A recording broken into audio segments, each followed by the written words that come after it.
The Walking Dead is one of my favorite TV shows of all time. I know way too much about this show, more than one person probably should, which is why I figured I can compile all these really weird and obscure facts into one video. So this is going to be a Walking Dead Iceberg, except I'm going to be leaving out all of the really basic Easter eggs that you've probably seen and heard 1,000 times. These are going to be things like the Breaking Bad references, the Johnny Depp head mold from season 6, and X-Files cigarettes. So in this iceberg there's going to be 5 levels, and you probably are going to know some of these facts in the first few, but as we go on, they're going to get a lot more difficult. I would even say there's probably some things in the last 2 levels that you don't know. So let's jump right into it. So in level 1, the first thing we're going to talk about is the A theory. The letter A has this weird and complicated history in The Walking Dead. It started showing up kind of sporadically in season 4, being on random buildings and architecture. It's my understanding that the letter A has 2 meanings in this show. In seasons 4 through 6 and maybe even season 7, the A symbolizes a time where someone is trapped. This is a super popular fan theory that came before the whole Jadis A and B situation in season 9. I have a B! Not an A! I really don't think that the studio knew about Andrew Lincoln's departure this early into the show, but it is pretty weird and cool to look at all the appearances of the letter A. I'm going to throw them on the screen. And as I just mentioned, the other meaning for the letter A in The Walking Dead obviously refers to the A and B situation with Jadis. Alright, the next one we have is the orange backpack. This one's a little more common. So Rick, Michonne, and Carl found this orange backpack in season 3, and it stuck around over the show for many seasons, even outliving a lot of the characters. Again, like the letter A, I'm going to throw some appearances of the orange backpack on the screen now. This one's just really cool because you can see the bag stand the test of time. Co-executive producer Denise Huth says that the orange backpack is iconic because it shows that despite the loss, life goes on. Alright, next up, another pretty common one that you'll see in Easter egg videos is going to be references to other works of Robert Kirkman. So if you didn't know, Robert Kirkman is the creator of The Walking Dead, but he also has many other projects that he works on. You can see a bunch of references to the Invincible comics, which also has a new TV show that came out in the past few years, which is actually pretty popular. And in the earlier seasons, you can even see Carl wearing a Science Dog shirt. And I do forget the name of this other piece of work, but I know it's in season 5, episode 12, when Carl goes into the attic of an Alexandria house. He picks up a comic, and it was a comic from Robert Kirkman as well. So the next one we have is known walkers. The show has used a bunch of different famous people and even crew members as walkers. This one from season 1 and this one from season 6 are both Greg Nicotero, who is a director of the show on some episodes and the head of the makeup department. Talking Dead host Chris Hardwick was in the episode titled Scars. Scott Ian from Anthrax was in season 5, episode 12.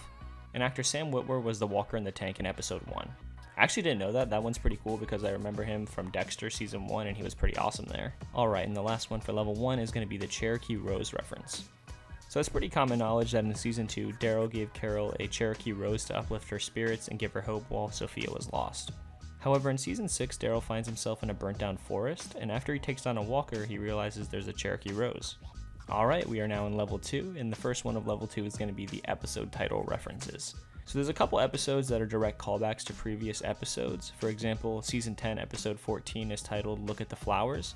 Obviously this is a very iconic line and is a reference to season 4, episode 14, where Carol had to put down Lizzie.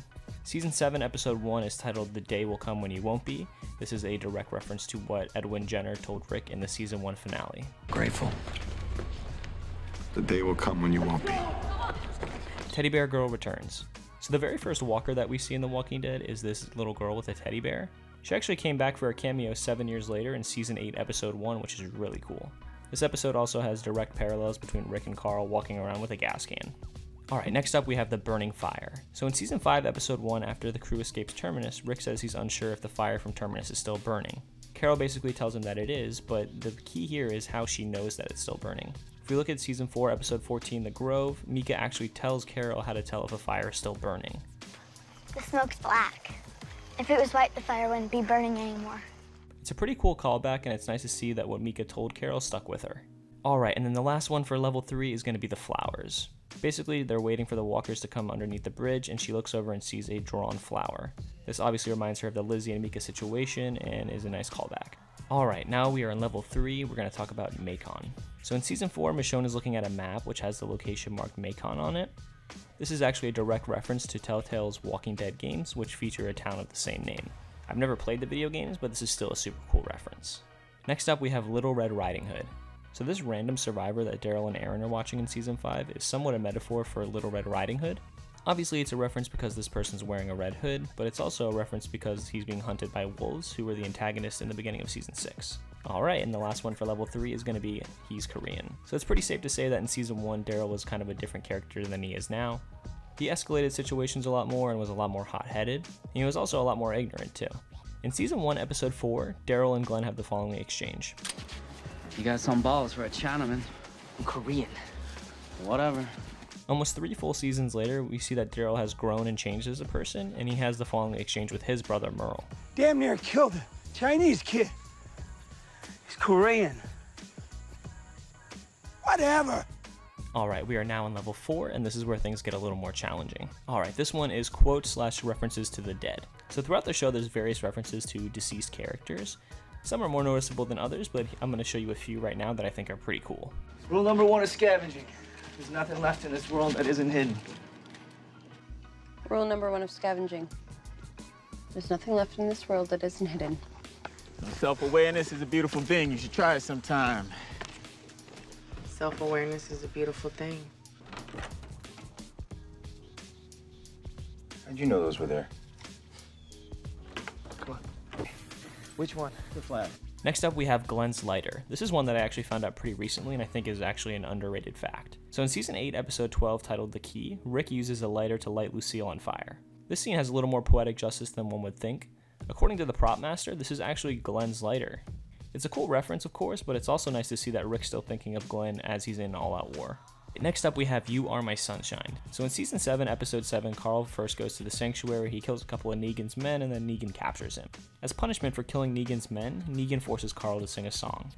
In this season 10 episode, Maggie and Herschel Jr. are walking through Alexandria, and she's singing it with Herschel Jr. You are my sunshine. Go on. My only sunshine, you make me happy.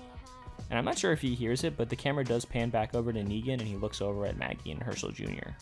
Next up, we have Carl's shoes. So in season 4, episode 9, Carl loses his shoe to a walker when he runs off on his own. However, the cool thing about this is that until he gets to Alexandria, if you look at his feet, he's going to be wearing mismatched shoes. And I mean for the entire time. It's basically a full season of him wearing mismatched shoes. This is just a great example of The Walking Dead's attention to detail, and it's unmatched. Next up, we have the pasta maker. So this one's a bit random, but in season 5, episode 13, Spencer and Eric make note that there's an Alexandria resident who's looking for a pasta maker. Really likes talking about how much he wants a pasta maker. When you're out there, if you happen to be in a store or something, Mrs. Neutermeyer's really looking for a pasta maker. Almost a full season later, we can see a pasta maker among other supplies that Rick and Daryl find on a run. The show never says if the lady ever got the pasta maker, but regardless, it's still a pretty cool small detail. Alright, we are on the last level, which is level 5. The first one's going to be about claustrophobia. So in season 10, episode 9, Carol tells Daryl that she never told him she was claustrophobic. Never told you I was claustrophobic. However, if you go back to the season 1 finale, you can see Dr. Edwin Jenner ask Carol if she's claustrophobic. She says yes, and Daryl is right behind her the entire time. Are we underground? You claustrophobic? A little. I specifically love this reference because it's a reference that spans back almost 10 years and seasons. Next up, we have Dale's episode titles. So in season 1, episode 4, titled Vatos, Dale gives a speech to the Atlanta camp about time. Essentially, if you listen to his speech, you'll see that he ends up predicting the episode titles in season 5. That you may remember time, but that you may forget it. For a moment. Now and then. And not spend all of your breath trying to conquer it. Next up, we have cameo appearances and pictures. So there's some very brief, and I mean very brief, appearances of some characters through pictures in The Walking Dead.